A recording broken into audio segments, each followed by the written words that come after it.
Good morning, viewers. You're watching Savera Morning Bulletin with me, Vidhi Joshi. The Ministry of External Affairs on Friday said that the talks on the trade deal between India and the United States were yielding positive results and both the sides had agreed to strengthen efforts to achieve mutually beneficial goals.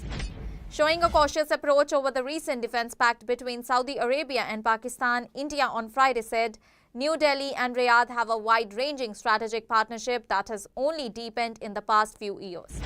Popular Assami singer Zubeen Garg has passed away at the age of 52 after a scuba diving accident in Singapore.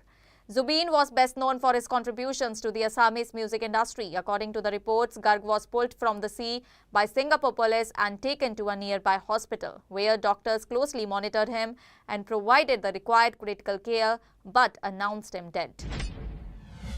Aryan Man of ABVP has become the next DUSU president. Aryan backed 28,841 votes, while NSUI's president candidate Jocelyn Nandita Chaudhary got 12,645 votes. Jail Jammu and Kashmir Liberation Front chief Yasin Malik, serving a life sentence in a terror funding case, has made startling claims in an affidavit submitted to the Delhi High Court. Malik alleged that his 2006 meeting in Pakistan with Lashkar-e-Toiba founder and 2611 mastermind Hafiz Sayyid was held at the behest of India's Intelligence Bureau and not on his own initiative. Rescue teams on Friday recovered 5 additional bodies from the debris in rain-ravaged Chamoli in Uttarakhand, bringing the total death toll to 7. This follows the earlier recovery of 2 bodies on Thursday. The case of Air India flight AI-171 crash, which claimed 260 lives, has now reached the Supreme Court. An NGO named Safety Matters Foundation has filed a petition raising serious concerns over the ongoing investigation into the accident. Congress Overseas Chief Sam Petroda has stirred fresh controversy with a statement that he felt at home during a visit to Pakistan. The remark quickly drew sharp political reactions, with the Bharatiya Janata Party seizing on it to accuse the Congress of maintaining a soft stance towards Islamabad. The much-anticipated launch of Apple's iPhone 17 series in India witnessed chaos outside the Apple store at BKC Geo Center in Mumbai on Friday, where a scuffle broke out amid heavy crowds. US President Donald Trump suggested that Washington is working to re-establish its presence at Bagram Air Base in Afghanistan 4 years after America's exit left the facility under Taliban control. US President Donald Trump and Chinese President Xi Jinping held a phone conversation on Friday, their first since June, against the backdrop of escalating trade tensions and negotiations aimed at ensuring TikTok's continued operation in the United States. In a significant development, the United States, the United Kingdom and France have put a technical hold on a joint move by Pakistan and China to list the Balochistan Liberation Army and its suicide wing Majid Brigade under the UN 1267 sanctions regime. A 29-year-old Indian software professional, Mohammad Nizamuddin, hailing from Telangana's Mahabubnagar district, was fatally shot by police in Santa Clara, California. Earlier this month, the shooting took place on September 3 after an altercation reportedly broke out between Nizamuddin and his roommate. A massive earthquake measuring 7.8 on the Richter scale hit near the east coast of Russia's Kamchatka region on Friday morning. According to the United States Geological Survey, the epicenter was recorded 127 km east of Petropavlovsk, Kamchatka at 6:58 a.m. local time with a depth of 19.5 km. In a significant development, Iran on Thursday decided to withdraw a resolution prohibiting attacks on nuclear facilities that it had put forward along with China, Russia and other nations for a vote before an annual gathering of the UN Nuclear Watchdogs member nations. A tragic incident in Vasai has left the entire region shaken. A massive traffic jam on the Mumbai-Ahmedabad National Highway trapped an ambulance for nearly 5 hours, costing the life of a 2-year-old child.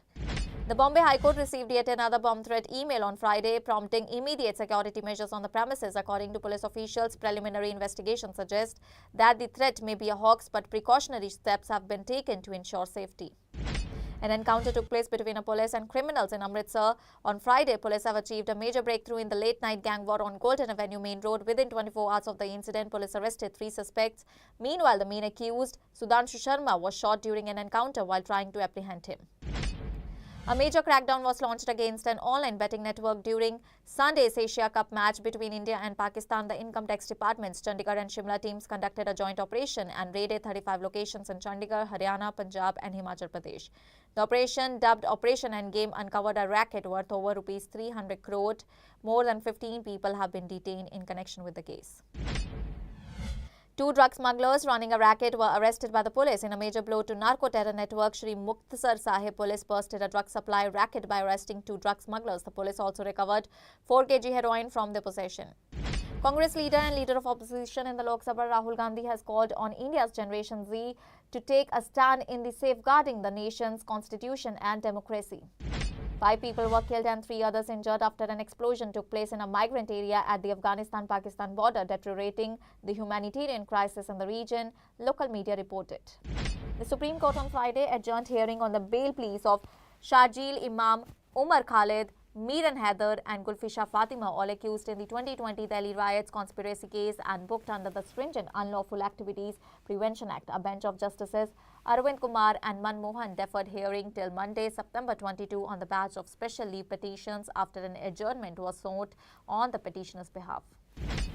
The destruction of properties during the recent Gen Z protesters in Nepal has triggered the largest ever insurance claims in Nepal's history from a single incident, with claims reaching close to NPR 21 billion to date. According to the data released by the Nepal Insurance Authority, the regulator of the insurance sector, on Thursday, non-life insurers have received 1,984 claims from insured individuals with claims of NPR 20.7 billion by September 16, which is a record high for damages in a single incident. The Supreme Court on Friday dismissed a petition seeking a stay on the Congress-led Karnataka government's decision to have Booker Prize winner Banu Mushtaq inaugurate the historic and world-famous Dussehra festival in Mysuru city.